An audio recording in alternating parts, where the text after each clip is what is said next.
በኢትዮጵያ እያደገ የመጣው የትምህርት የንግድ እንቅስቃሴ አንድ ወርቃማ ዕድል ይዞ መጥቷል። የቴክኖሎጂ ዘመን ቢሆንም ወረቀትና ፎቶኮፒ ግን ዛሬም የዕለት ተዕለት የህይወት ደም ስሮች ናቸው። ካፒታሉን የት ላይ እንደሚያውሉት ግራ ገብቶታል። እንግዲያውስ ኪሳራ የሌለበትን ከትንሽ ተነስተው ትልቅ ማተሚያ ቤት እንዲገነቡ የሚያስችሉትን የፎቶኮፒ ቢዝነስ ምስጢር የምነግራችሁ ይሆናል። ዛሬ ላይ ጥሬ ገንዘብ የሚቆጠርበት ወይም ደግሞ በ6 ወር ውስጥ ወጪን የሚመልስ የሚሉትን ቃል አጥብቀን እንሰማለን። ብዙ ጊዜ የፎቶኮፒ ቢዝነስ በኢትዮጵያ በማንኛውም ከተማ ውስጥ አነስተኛ መነሻ ካፒታል ላለው ሰው አዋጭና የማይቀዘቅዝ የሥራ ዘርፍ ነው። ይህንን ቢዝነስ ለመጀመር የሚያስፈልጉ ዋና ወጪዎች እንዲሁም ደግሞ ምክሮችን ይዤላችሁ መጥቻለሁ። ቪዲዮን ስትጀምሩ ላይክ ማድረግ እንዲሁም ለቻናላችን አዲስም ከሆኑ በቻናላችን ላይ ከዋጋና ከቢዝነስ ጋር የተያዙ የተለያዩ መረጃዎችን ታገኙበታላችሁ። ቻናላችንን ሰብስክራይብ ማድረግ እንዳይረሳ። ይህንን የፎቶኮፒ ቢዝነስ ለመጀመር ምን አይነት ነገር ያስፈልጋል የሚለውን እንመለከታለን። በየቀኑ ጠዋት በመቶዎች የሚቆጠሩ ተማሪዎች፣ የመንግስት ሰራተኞችና ነጋዴዎች አንድ የጋራ ፍላጎት አላቸው፣ መረጃን ማባዛት።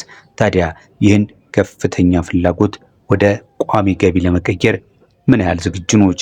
አነስተኛ ወጪ አውጥተው በአጭር ጊዜ ውስጥ ትርፋማ የሚሆኑበትን አስተማማኝ የገቢ ምንጭ የሚፈጥሩበትን ሙሉ የፎቶኮፒ ቢዝነስ ይዘንላችሁ መጥተናል። ብዙዎቻችን የራሳችንን ቢዝነስ ለመጀመር ትልቅ ፋብሪካ ወይም ግዙፍ ካፒታል ነው የምንጠብቀው። ነገር ግን ስኬት የሚጀምረው በትልቅ ህልም በአንዲት ትንሽ የፎቶኮፒ ማሽን ሊሆን እንደሚችል ያውቃሉ? ዛሬ የምናየው ተራ የሚመስል ግን የብዙዎችን ህይወት የቀየረውን በየቀኑ የሚቆጠር ጥሬ ገንዘብ የሚገኝበትንና በማንኛውም የከተማችን ጥግ ቢከፈት የማያከስረውን የፎቶኮፒ ቢዝነስ እንመለከታለን። ወደ ስኬት የሚወስደውን በር አብረን እንክፈት። ይህንን ቢዝነስ ለመጀመር የሚያስፈልጉ መሰረታዊ ነገሮች ምንድን ናቸው?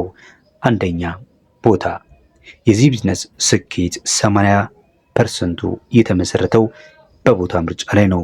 ትርፋማ ለመሆን የሚከተሉት አካባቢዎች ይመከራሉ።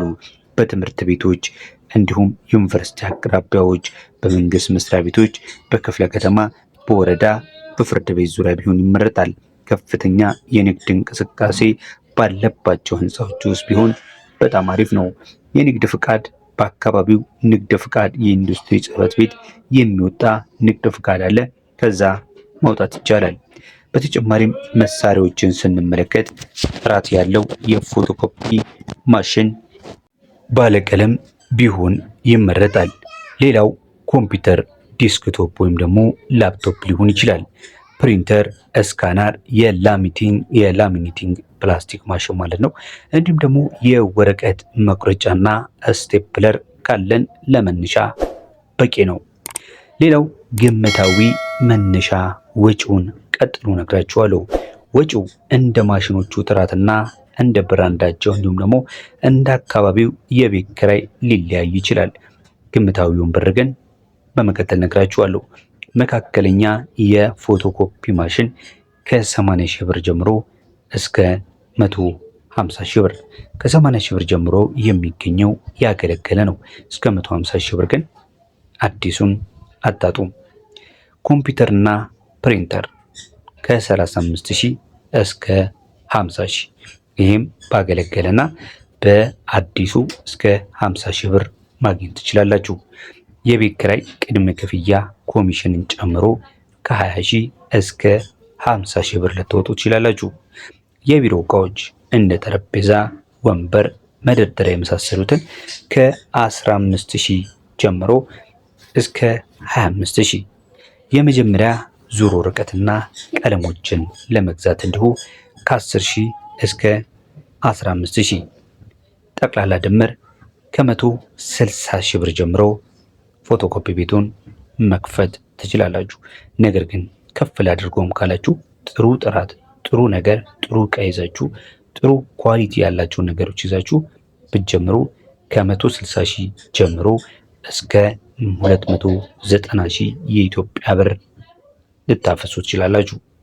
ገቢና ትርፋማነቱ ምን ይመስላል የሚለውን ስንመለከት የገቢው ምንጭ ከፎቶኮፒ በተጨማሪ ፕሪንት በማድረግ እስካን በማድረግ ላሚኔት በማድረግ ሲቪ በመጻፍ ፍላሽ መጫን ተጨማሪ ገቢ ማግኘት ይቻላል። ትርፋማ የሚሆንበት ቦታ በተመረጠ ቦታ ለምሳሌ ትምህርት ቤት አቅራቢያ ከሆነ በወር በ6 ወር እስከ 1 ዓመት የጀመሩትን ካፒታል ሙሉ በሙሉ መመለስ ይቻላል። ዕለታዊ ገቢውንም ስንመለከት እንደ ቦታው ሁኔታና በቀን ከ1000 እስከ 3000 ብር የተጣራ ትርፍን ማግኘት ይቻላል። ቀጥሎ የምነግራችሁ ታዲያ ተጓዳኝ የሆኑ አገልግሎቶችን ከመስራት አንጻር አንዳንድ ምክረቶችን ጣል አደርግላችኋለሁ። የመጀመሪያው ነገር ተጓዳኝ አገልግሎቶቹ ምንድናቸው የሚለውን ሲሆን የመጀመሪያው ላይ በዛ ስራ ላይ ብቻ አለመወሰን ነው። ለምሳሌ ሌሎች ቁሳቁሶችን ጨምሮ በከፍተኛ ሁኔታ ገቢን በሚጨምር መልኩ ማለት ነው እዛው መሸጥ ይቻላል። ሌላኛው ነገር ደግሞ የማሽኖቹን ጠቅላላ ጥገናዎች ለምሳሌ ጃም ሲያደርግ መውጣት ሊሆን ይችላል፣ ቶነር መቀየር ሊሆን ይችላል።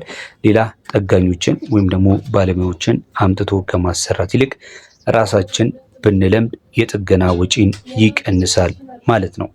ሌላው ደግሞ የኤሌክትሪክ አማራጭ ነው። መብራት ሲጠፋ ስራ እንዳይቆም ትንሽ ዩፒኤስ ወይም ደግሞ አቁመን ጀነሬተር በማዘጋጀት ደንበኛ እንዳይሄድብን ይረዳናል ማለት ነው።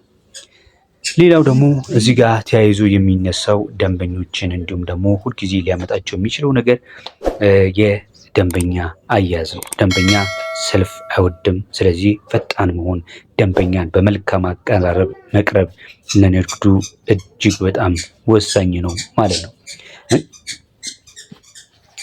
ይቅርታ፣ በመቀጠል የምነግራችሁ ንግዱን ለመጀመር ቅደም ተከተሎቹን ነው።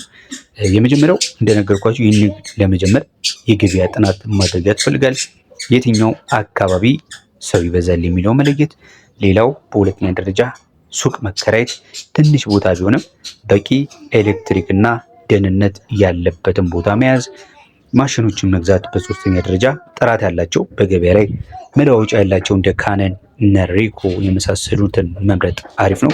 ሌላው ደግሞ ሱቃችንን ከመክፈታችን በፊት ታፔላ መስቀል። ይህ ቢዝነስ በትጋት ከተያዘ ወደ ትልቅ የማተሚያ ቤት የፕሪንቲንግ ፕሬስ ሊያድግ የሚችል ሰፊ እድል ያለው ስራ ነው። ለሁላችሁም እንግዲህ መልካም እድል እንዲሆን እመኛለሁ። ቻናላችንን ላይክ ማድረግ ቪዲዮንም ከወደዱት ለሌሎች ማጋራት አይረሳ። በያላችሁበት መልካም ጊዜ